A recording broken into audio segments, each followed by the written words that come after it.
आज कप्तान इमरान खान साहब के और मुख्तलिफ हमारे पाकिस्तान तहरीक इंसाफ के रहनुमाओं के, जिनमें वजीर आला KPK अली अमीन गंडापुर साहब भी आपने देखा भी पेश हुए, अली मोहम्मद खान साहब पेश हुए, शरियार अफरीदी पेश हुए, मुराद सईद का मुकदमा, कासिम खान सूरी का मुकदमा, ये सारे केसेस यहाँ डिस्ट्रिक्ट कोर्ट के अंदर चल रहे थे।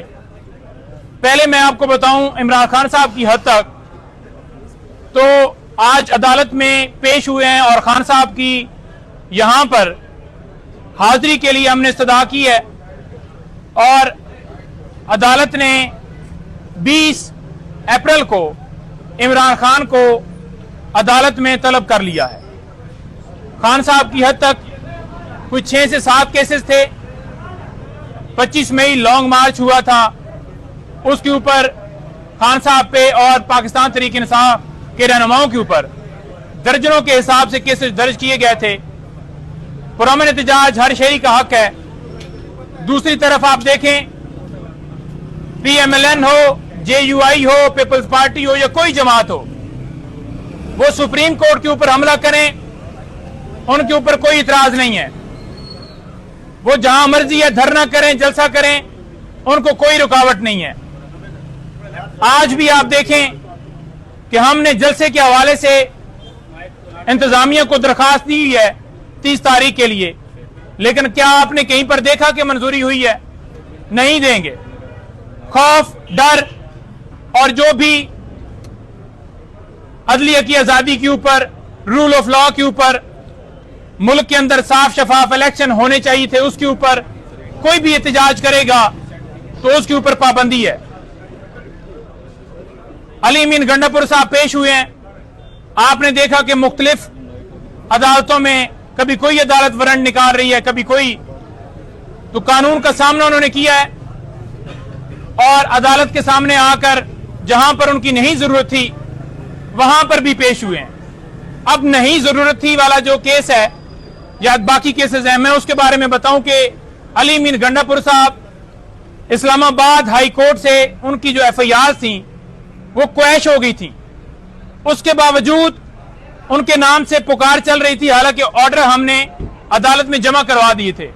तो उन्हें पता चला कि मेरे नाम के हवाले से पुकार चल रही हैं, तो उन्होंने कहा कि मैंने उन अदालतों में भी पेश होना है जहां पर अभी पुकार चल रही है। तो ये कानून की बालादस्ती।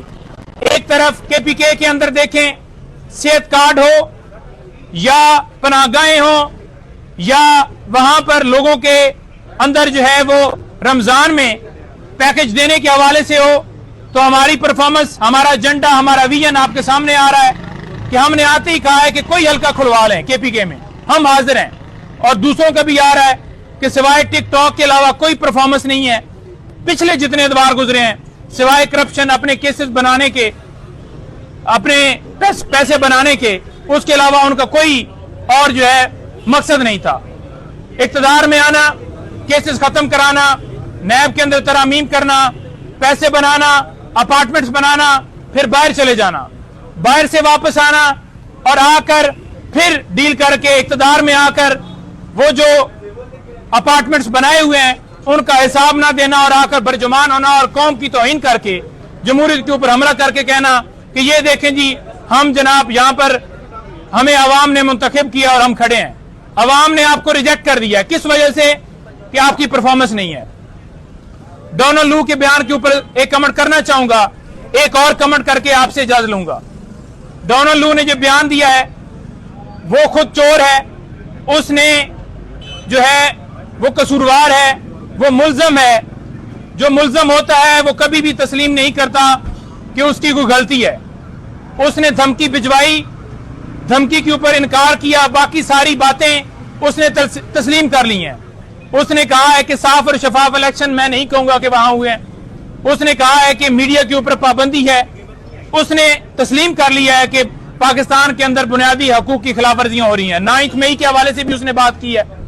तो सारी बातें तस्लीम कर ली हैं उसने, और एक बात उसने रिजेक्ट की है जो उसके ऊपर था कि तुम कौन होते हो हमें कहने वाले कि अगर इमरान खान को हटा दोगे तो तुम्हें माफ कर दिया जाएगा और अगर इमरान खान को नहीं हटाओगे तो तुम नताइज भुगतोगे।